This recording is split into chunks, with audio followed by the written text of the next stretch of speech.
This legislation package includes 7 bills that aim to increase public safety as well as give business owners an easier way to report these offenses, and gives law enforcement as well as district attorneys the tools that they need to keep combating retail crime. The spokesperson for the Sacramento County Sheriff's Office tells me that patience is a good way to describe this peaceful ending to this barricaded suspect. They were here for over 9 hours. It's an apartment complex off of Folsom Boulevard between Folsom and Malaga Way. You just said it right now, Richard. It's all about being river wise. That is the message that authorities want to put out to the community. And there are multiple reasons for this. One of them is, of course, all of the debris from the burn scars that we saw from fires like the mosquito fire that has made its way down to the river. And it's not only that, but also the record winter we saw. Esa orden que tenía Gabriel Quintanilla era sobre otro incidente que pasó hace unos años y involucraba también a una menor, pero no a la misma menor involucrada en este caso. It happened about an hour ago, and with these purple flags in hand,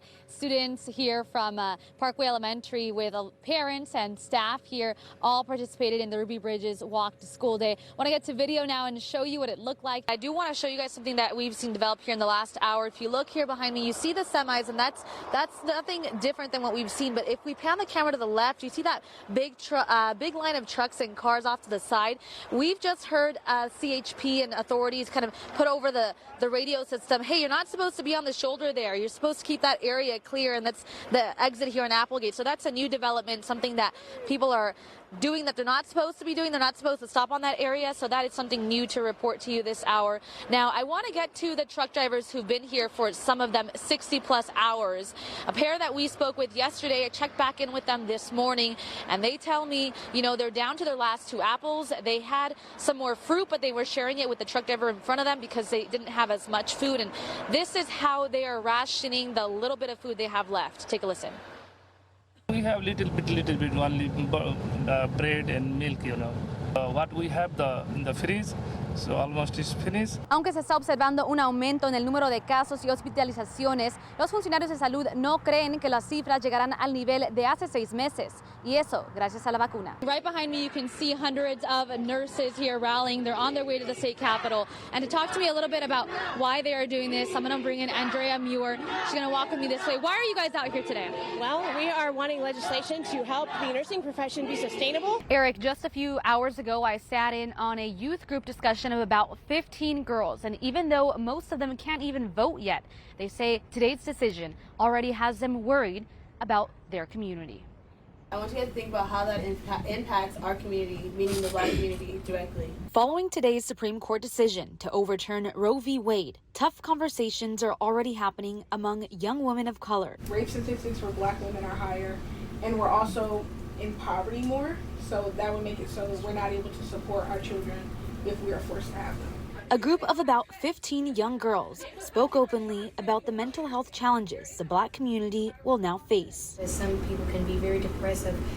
I have this kid, I don't know what to do. There's a lot of scared moments, and people can be traumatized, and I feel like that's traumatizing, especially to the Black community.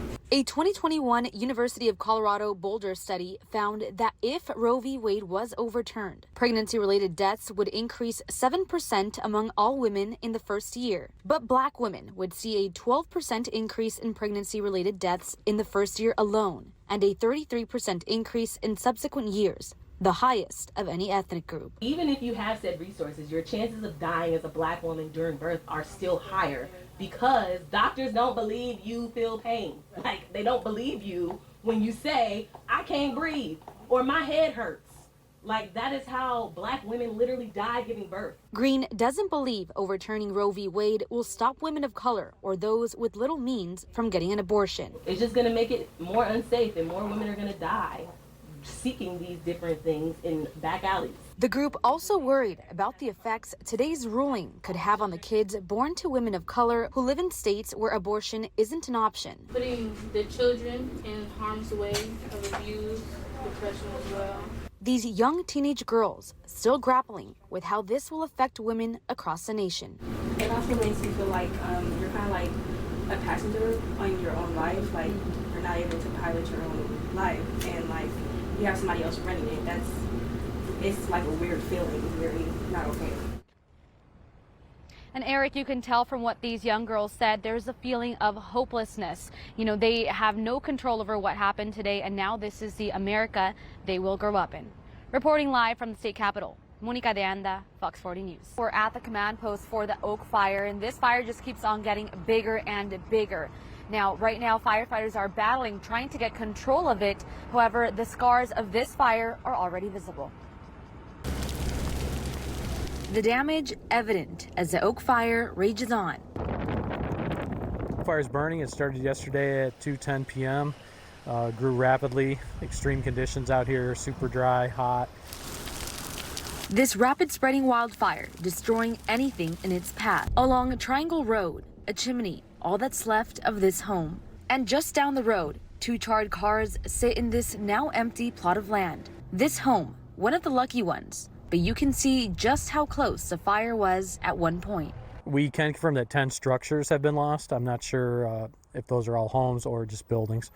Take a look, there's a group of firefighters here behind me. They're putting out some flames right now, monitoring this area, trying to keep the flames from moving this way towards a home that's here sitting in this area off Triangle Road. You can also see there's fire engines, everyone doing their best to try and keep any more homes from being destroyed. The attack also coming from the air, but the hot, dry conditions isn't helping. And the exceptional drought that we're in right now is just really got a grip on our national forests. It really is a perfect storm of conditions. Tonight, the firefight continues in Mariposa County as local, state, and federal partners work together to gain the upper hand. Eric, we were told that there are about 400 firefighters battling this fire, but more resources are on the way as this fire isn't showing signs of slowing up. Inside this classroom, fingers move with precision. The sound coming from these young musicians. Welcome to Cesar Chavez High School's advanced mariachi class. The only reason I came to the school was because of music, due to the music program that I had here. The opportunity to join Mariachi Chavez and learn from mariachi director Luis Tito Talamantes is one these students dreamed of. He challenges you a lot and he pushes you to your limits, and it really it makes you become better. So check it out, try it. Rebozo.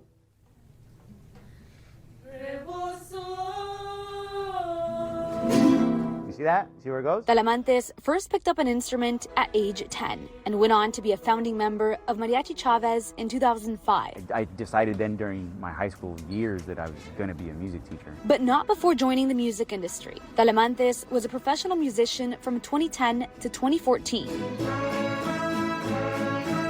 At the end of that year, he officially took over the mariachi program at Cesar Chavez High School. I mean, it's pretty wild. To think that, I was once a student, now I'm going through the program and I'm, helping kids get through the program.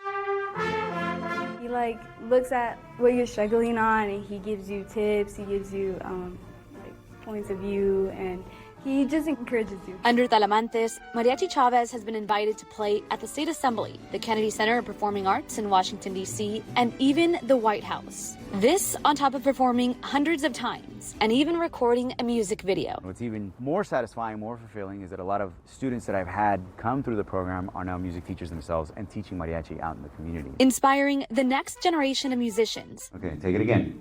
Right where the verso comes in. While encouraging them to embrace mariachi music. It really allowed me to connect to my culture. It feels good. I feel proud. I'm wow, I never imagined that I'd be doing something like this. It's really it feels really good. The minute you put an instrument in a child's hand, they are the musician. So it's an identity a sense of identity that a child gets immediately, and that's something that I had the opportunity to receive. So I'm passionate about teaching music in general, just to perpetuate the opportunities that were given to me through music. Empowering students through music, one note at a time. In Stockton, covering local news that matters this Hispanic Heritage Month, Monica de Anda, Fox 40 News. Nearly 200 Stockton City workers are in their second day of a 3-day strike this morning. This includes those who handle the city's wastewater, traffic lights, maintenance for streets, sidewalks, and law enforcement vehicles. People in Placer County learning more about the possible placement of a sexually violent predator in their community. The city of Sacramento has released its watering schedule for the remainder of fall and winter. All right, so listen carefully. Watering is only allowed once a week on either Saturday or Sundays at any time. No watering is allowed during the week. There are several exceptions, such as homes with drip irrigation or those watering with a hose and spray nozzle. This past week, Sacramento County Sheriff Jim Cooper has voiced his frustration over what he perceives to be a lack of cooperation from retailers to crack down on criminals. Sheriff Cooper sent out an open letter accusing the California Retailers Association of, quote, several misleading and inconsistent statements regarding a ballot initiative to address retail theft. Want to get over to that breaking news we told you about at the top of the show. You can see those fire trucks that are there working a house fire over on 26th Avenue. Right now, we know that one person was pulled from the fire. No word on their condition. You can see now a closer look at that home. No active flames coming out of there or smoke that we can see from here. But we do have Claudette Stefanian on the way there. She will give us a live report coming up in the 5 o'clock hour. Melody isn't too excited, but I am, okay, because we're talking about fast food chain McDonald's. They're saying the McRib will be back. Woohoo! At select locations for a limited time in November. Let's go.